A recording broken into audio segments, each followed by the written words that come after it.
So I love this topic today because I have short-term rentals and I have guest houses. But what I do not have is an additional dwelling unit. At least I don't call my she shed an additional dwelling unit or a That is, yes. casino or a guest house. But we have this conversation a lot because when people come to my house, they do like my she shed. And this is basically what we call it, but that's what I'm in. It's my office. But so we started talking about like these different things like what is a casino? What's an ADU? Because now we're allowed to build them. Lenders love them, I'm sure. Oh, yes. Add more or add more to our plate. But yes. And there's also this misconception of how to value a casita when you're selling your home or your guest house. So first I want to start with the definitions. I'm going to read these because I think this is really important, right? When we're talking about things, I know we use these words interchangeably, but I'm for myself, and I know I've done this, I'm going to start being better at it. I'm going to start using the appropriate words. So a casita is typically part of an original structure or permitted as living space on a property, often attached like courtyard style. We see a lot of that like in the Lennar homes and next gen living. You know, you can get in from the hallway into a door. They have usually their separate entrances and exits. They have sometimes even have their own garages, but usually someone can live in a casita with never seeing the person inside the home, right? An ADU, which is an accessory dwelling unit or additional dwelling unit, those are both used interchangeably as well. It's a separately permitted unit. Rules depend on the city. You know, Mesa's going to have a different one than Chandler, Phoenix. Some of them may be similar, but how you use them or how you do them. Even some will allow two on a property. So that's interesting as well. And then guest house, that kind of is a little bit looser. It's not really a thing when it comes to, I think, how lenders see things and how realtors see things. Not really so I think a guest house can be either an ADU or a casita. You could put a guest in there or you don't have to. Either way. Mhm. So kind of just wanted to start off with what are those definitions? Because I think that's really important. A lot of people just call the when it's attached like next gen living. And we may Next so gen, yeah. yeah, we may just see those things change intermittently. So now here's when we look on the MLS, I feel like our MLS has got to catch up on this a little bit because right now it just said like guest house quarters or guest house. So I think one thing is we need to add those definitions in there. We need to make sure we're saying ADU, casita, because I know as an agent, it can be really hard to help a client figure out something's value or what does it add, right? Mhm. You can have a guest house in the back that's got a bedroom, a bathroom, a kitchen, all the things, and it's a little house. People think that that counts as the same square footage as the inside house, but I don't think it does. No, I believe it's separate when it's a separate dwelling, but it's also what you're permitted to the county. So especially when it comes to lending, we're going to go off what the county assessor has. So if Okay, it's so if the permitted, assessor says there is 3,000 square foot main home and additional unit of 600 square feet. and then we can use that. That is living space as long as it's permitted as living space with the county. So I'm curious as if, and maybe we need to talk to an appraiser, get an appraiser on a call for something like this, but so would you count, like, so would you run comps to look at what would another property like that extra one you have in your backyard cost somewhere in your neighborhood and you give it that value? Or you do say, it's this many square feet, cost to build, like, so which of those would someone use to help understand the value of that thing they have? It depends what's in the area. Mm. That's the other thing. You could build a second place in the back, but if there's not other houses that comp out in the general area, that's almost kind of like like when we go against a unique property sometimes. So it's really tough to comp that out. I honestly, in my what I've seen on appraisals, and in my opinion, it's kind of treated more like just like a pool where you Okay, might so just put. add a value for that bonus structure. Yes, Mhm. I don't think necessarily there's the cost approach that appraisers take, Right. that might do the square foot calculation, but a lot of the time it's not done by the cost approach. So I would treat it more personally, and when I see things, it seems like it's treated more like a pool. So being careful, you might spend $100,000 building that or whatever it is, right? But you might only get 40, 50K out of it. That's a But good I think point. the biggest thing is the marketability of that home at that point. So now when you put that house on the market, you might not be getting dollar for dollar back what you put into it, but now you're separating yourself from the competition. So there's a Mhm. really good chance that that house might sell at a little bit more of a premium than others. and sell quickly. So That's it. And I guess I could go. So if you have a neighborhood where they really haven't started coming up, like our neighborhood, we have bigger lots. So a lot of people do have second homes, like ADUs on their properties. So it's not uncommon here. So it'd be easy to kind of figure out. I think exactly. our big challenge is the MLS descriptions and sorting through all that, trying to figure out, because sometimes agents add the square footage in with the main house and then they added it. So you have to kind of be very particular about what you're looking at to get the real picture. Yeah, I think with the casitas though, I think you definitely add that back. It's all together because it's the same structure, Because in my right. So opinion. the way I've learned is under the same roof line. So if the roof line is continuous over that product, it counts as the square footage within that structure. If it's Mm. got its own roof line, it's a different product, and you're having to look at it separately, like you had said, as like a pool, like that additional structure. Real estate agents, unfortunately, don't always see it that same way. So when they list a property that has an additional, either an ADU or a casita or just some sort of extra living space, because there is this like guest house square footage, but sometimes they add it there and then don't in the main. And I get it, because if someone's looking for, it's like how people search, right? So I think our MLS, we have to catch up. I think it's just the ways Well, that, there's just so many terms out there too. right. Like But we also have just to start talking the same language, because otherwise we miss out on yeah, opportunities on how no, to 100%. property and how to comp, Hmm. you know? I agree. I think you get in lending, you have many different terms for the same thing, Hmm. and it gets people confused. And same thing here. Like it should be a separate category for each type, but you stick to the same terminology. Next gen is the other. Yeah, we hit on that, but a lot of people talk about that, like the Lennar homes and stuff like that. They talk about next gen.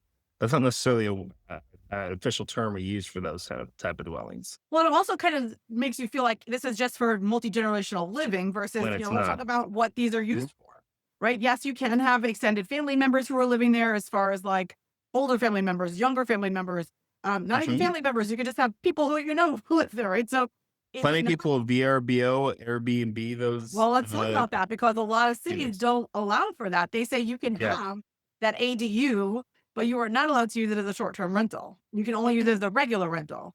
And Yep. I cannot remember, and I feel like I've heard this somewhere, but I'd have to research it, that somewhere, and this may be an older rule, that it was only allowed to be used by like members of the family of that place, or like you had to like know the person. Like you couldn't rent it out just to, like you couldn't put it out on Craigslist and say rent my space. You had to Mhm. know the person, or there had to be some sort of relationship between you and the persons who were staying in that property. It was like, Every city has really yes. different rules to that. I think the one that you're referring to, I believe, was Tempe. Well, Tempe had the Yeah. Tempe didn't have that interesting rule that more than three women living under one roof was considered a The brothel. So there was yes, that. that I know that I know that yeah, they cities have different rules. And what I say when I'm talking to anybody, especially if they're looking for an investment property or short term, do your research. It's not my job to Yes. do the research. You just need to do the research to make sure it works for you, is what I always Right. say. Yeah. No, it's true. And like, again, I'm in my she shed, which is basically was some kind of plant shed that when we bought the house, that's what they were using for. It had studs. It was like down to the stud. There was nothing in here. And then my husband decided, oh, we should put something, like make it look prettier. And we did. We even added mini split to it. And then I decided, because I didn't really have a quiet space in my house, I was using my loft as my office, but people tended to think that while I was up there, they could just talk to me at any given point. And I Mhm. wasn't really, and I do a lot of things like pro standards and stuff. So I needed my own space where no one would hear me or be able to hear the conversation. So this was the perfect solution for me. And I get to come out here, and it's away from anybody. I can see people walking up, so I can like either stop them if I need to. But it makes a great space for me. But there's no plumbing in here, right? Like I have to go in the house to get water or go to the bathroom or do anything like that. You can't shower, you can't live in here. So some ADUs can only be used for, now this is like down here. When you go up to places like Sholo or Flagstaff, they have very different rules, because they are a vacation spot. They are a second home location. So it's not unusual up there to have ADUs that can be used as secondary rentals. I could just imagine the appraisals on that one. Well, once again, just it's the comps, I know, when but it it's like comes thinking to about an income property too then, if you yeah, buy it as investors, right? Because that's different. Okay, that's a good question then. So as an investor buyer then, and you have a property that you're lending on that has two separate properties that can generate income, that's going to start to get complicated for you too, right? Well, it comes down to I think the way that, and for my understanding is the way that the appraisers, because lenders rely on the appraisers for the appraised value.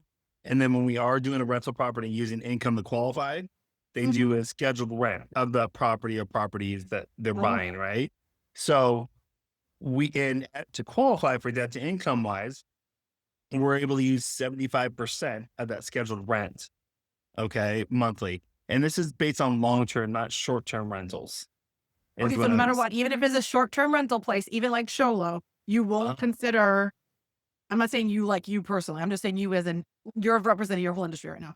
You yeah. will not consider that short-term value of a rental because in Sholo it's going to be extremely different, right? It's going to be significantly less from the long-term perspective versus what you could get as Mhm. a short-term perspective.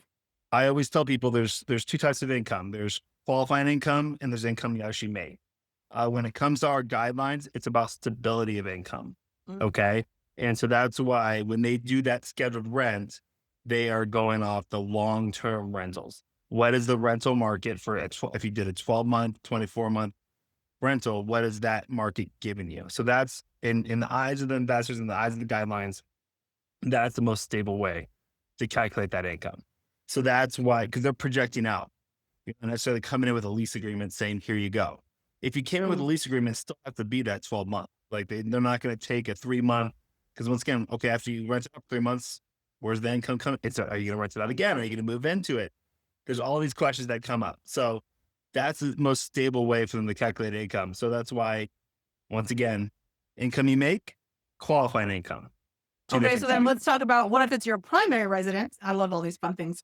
Your primary residence, and you have a permitted ADU on the property, and you use Mhm. that to rent out to somebody.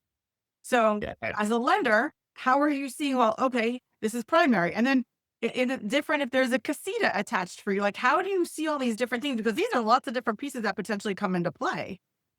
Correct. It comes down to the market and what the market allows when they do those scheduled rents. You know, the best way to compare that to is if you buy a fourplex, Okay. okay, Oh, okay. or Interesting. or, Yeah. or, or a duplex, Right. triplex, right? Where you move into one of those units and then you're renting out the other three, right? And you're Mhm. able to use that rent, 75% of that rent to qualify, right? Oh, okay. There are different guidelines that come into play with attached casitas versus a separate dwelling. But in the end, there has to be a market for it, right? So if you want to qualify for it to be your primary and use that income to help qualify, there needs to be a market for it, and there needs to be a stable market for it so they can project out what that rent would look like. But very different than like the next gen casita versus trying to get a separate dwelling on the same property rented out. And I'm going to Very assume you different. told us that today and it can change tomorrow. It could change all the time. Hey, there's always the fight, not the fight, the strong discussions amongst investors about the being able to use short-term rental income versus long-term. Yeah, why can't we use the short-term rental, especially in markets like you said, like Sholo, where there's a strong short-term rental market. And proven So, history for a particular property, right? Like if well, you've had a yeah, property for a period of mhm, time, or has been like you purchase it as a short-term rental, because a lot of people are mhm. doing that. And that's a whole other discussion about people who have short-term rental businesses and values of property. That could be another topic we talk about. Well, But they if even you have on the guidelines when you're like refinancing investment property on your taxes. If you don't, yeah, at one point, if you didn't rent it out for the full year or was limited, you either had to explain why it wasn't rented out because you have days of rental, right, on the taxes. And then if it was short term rental, there was and now they allow it, but at one point they wouldn't allow you to use that income. interesting. Okay. Well, Yeah. So it's always been an it's always evolving changing. story. But this Yes. is good because, hopefully as things progress in our world, the financial parts, and then let's also talk about the insurability of it too, right? Like, That's a big so thing. Mhm. that's also something that's going to come into play. Because if you, and I'm not sure, again, we should probably have an insurance guy on to talk about this, or girl, person. Like, if I have my house and I have an ADU in the back and I'm renting it, I'm going to have to have some sort of liability on that property. It's going to Oh, maybe yeah. be a little bit different. So I'm going to guess my rates are going to go up, of course. But like, how do you separate those two pieces out? So this will be interesting too, and something that buyers and sellers should think about when they're purchasing, because before you fall in love with the place, there's a couple of things, right? Is it permitted? Is your lender going to lend on it? Can you get it insured? What are you going to do with this space? Are you going to, if you rent it out, how are you going to do it? And is it allowed? So those are all big questions we need to make sure are answered if you're buying. And when you're selling, what can we legally say about this property? Yeah. Because, One thing that you brought up when we were talking before was, even if it is a casita, now you have an extra entrance, Mhm. right? The liability of that for the insurance. I didn't even think of Oh, that, like yeah, having that separate entrance. And then I would say even having a separate kitchen, because that's where a lot of fires start, right? I mean, I'm yeah. sure that comes into play as well. Sure, that those Uh, brilliant actuarial people who have thought all these little things through, and they have all yeah, the no, numbers for you're you. not going to fool the system. They're going to That get you. no, that's my brain is so far like can't comprehend how those And we things could work. even have a call in the future about using construction loans to build those, right? To build those casitas, those additional home style renovation loans and stuff like that. So you can That's an build, you can use a opportunity. construction loan to build an ADU on your already existing property. That's fascinating. As long as it's livable space. All right, that's pretty cool. And then especially casitas, like you can extend out a property. I mean, especially with those rule changes. I think I'm thinking about Tempe because they are finally allowing the casita to be added or something like that. So So yeah, Tempe, Phoenix, they're all they're because especially Tempe, they're so landlocked and they have lots of opportunities. They have big properties there, and yeah. Tempe is very expensive. A Yeah. dollar per square foot. Why? It's pricey to live there. So they were having challenges with people who worked there but couldn't afford to live there. So they wanted to change that scenario for a lot of the people who, That's what makes you it. know, and I do want to go on record as saying like about 10, 12 years ago, I mentioned that at a city council meeting that they should be allowed to do this because of the landlocked thing. I'm just saying. I mentioned that to the mayor You quite a few started years it. ago. Well, in my mind, it made sense. You've got places like the horse properties and stuff that you can totally add these types of ADUs and rent them out. And I understand people are probably less likely to want people they don't know or renters to be on their property. So that's something to think about too. Like, who will be renting that space? Mhm. What are you going to give them access to at your house or in your yard? Do you have separate ways or things for them? Because in Tempe, they do a good job. Sometimes they will almost like split the property so it looks like it's one in one, and like never the twain shall meet. So they've done that a Mm. pretty good job of that. But Gotcha. yeah, there's just so many cool things we could So talk many about. options. I Yeah. know there are, and I kind of love this topic because I've always been a fan of guest houses and casitas and stuff like that. And of course, having my she shed, I absolutely love this thing. Although, oh, that's what I want to talk about too, the non-permitted piece. Because if it's not permitted, it may not have any value. It may have an intrinsic value to someone who sees it and just says, "I don't care if it's permitted, I want that." Like the same way unpermitted bathrooms or additions. I mean, we sell those all the time with disclosures, right? I have a friend who had a good portion of her house was unpermitted, but her husband was kind of in that business and he sort of knew what he was doing. Yeah, I mean, he was good at it. They have all like they had proof of how they did it. And it had been Mhm. like 20 years prior. So that was a little less like cared about by people. But because what could potentially happen if the city doesn't like that non-permitted addition, they can ask you to remove it. So you got to be really careful when you do things without permits because maybe or maybe not that stays or it doesn't. It's just you don't really want to pay for it if it doesn't. Yep. Don't want to pay double. No, exactly. Well, this was a lot of good stuff about. I feel like we could add like another hour on these topics because it can get off into all these different Oh yeah. places. And I think hold on, I just want to check my notes real quick. I have a lot of interesting points and I want to make sure I got them here. Yeah, we talked about a lot of these things. Yeah, look at that. Okay. I think we got it all.